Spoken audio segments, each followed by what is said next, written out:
I started writing after working 10 years as a product manager in the commercial business. Reklam sektöründe 10 yıl çalıştıktan sonra yazmaya başladım. And I wanted to do something new with my life. Hayatımda yeni bir şey yapmak istedim. And I wanted to write. Ve yazmak istedim.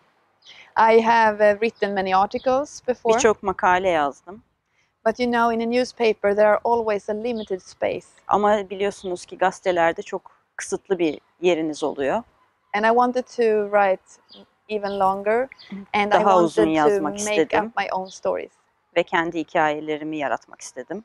So actually I decided to take part in a course that I could learn how to write screenplays. Nasıl senaryo yazılacağını öğrenebileceğim bir kursa başladım. And I started out writing screenplays. Senaryolar yazmaya başladım. But you know, I was told that it is very difficult to finance Swedish movies. Ama İsveç'te filmlerin bir finansör bulmak çok zor. And you know, writing scenes in a movie, the more scenes you write, Ne kadar çok sahne yazarsanız, the more expensive the movie is to produce. filmlerin prodüksiyonu o kadar pahalı oluyor.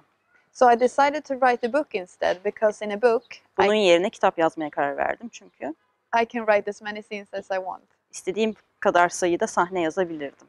So I decided to write a book, and I was trying to find time to write. Kitap yazmaya karar verdim ve kitap yazmak için vakit bulmaya çalıştım.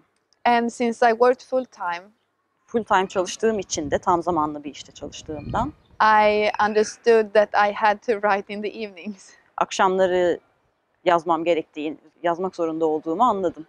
So every day when my kids had fallen asleep, I sat down in front of the computer.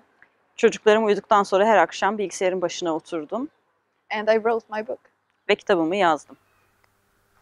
And Jonna is about 9 years old when she wakes up at the hospital.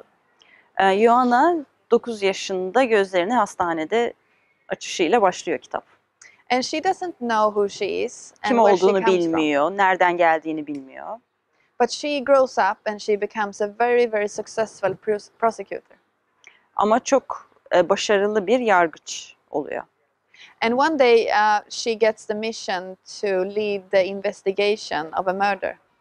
Ve bir cinayetin soruşturulması ile ilgili bir görev alıyor. And the victim is the head of the migration board in Sweden.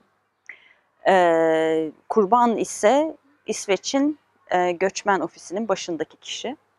And actually the traces leads to a young boy. Ve yani bütün işaretler genç bir erkeği gösteriyor.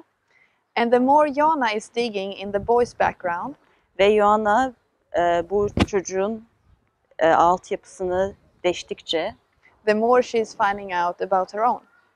Kendi hakkında daha fazla bilgiye ediniyor. And she finds a much bloodier and much darker story. Ve çok daha kanlı ve karanlık bir hikayeyi keşfediyor. And the question is, can her colleagues really trust her any longer? Soru şu ki, yani meslektaşları gerçekten ona güvenebilirler mi, güvenemezler mi? And can she really trust herself? Ve kendisi de aslında kendisine gerçekten güvenebilir mi? That's the story of Marked for Life. Yani hikaye bunun üstüne. Sadly, I have not. And you know, in Sweden, maalesef hiç okumadım. I should have said yes to that question, but you know, sadly, Bu soruya I have not. evet cevabını vermeliydim. I read a lot of literature, but I mainly read crime literature and mostly Swedish Özellikle polisiye romanı ve daha çok İsveçli yazarların yazdığı polisiye romanlarını okuyorum. And I'm very excited to meet my readers here in Turkey. Buradaki okuyucularımla karşılaştığım için çok heyecanlıyım. Marked for Life has just been released. Bu kitap yeni yayınlandı, çok yeni yayınlandı. And Turkey is one of the 28 countries I'm about to be released in, so I'm really, really happy that I had the opportunity to come here. Buraya gelme şansına eriştiğim için çok mutluyum.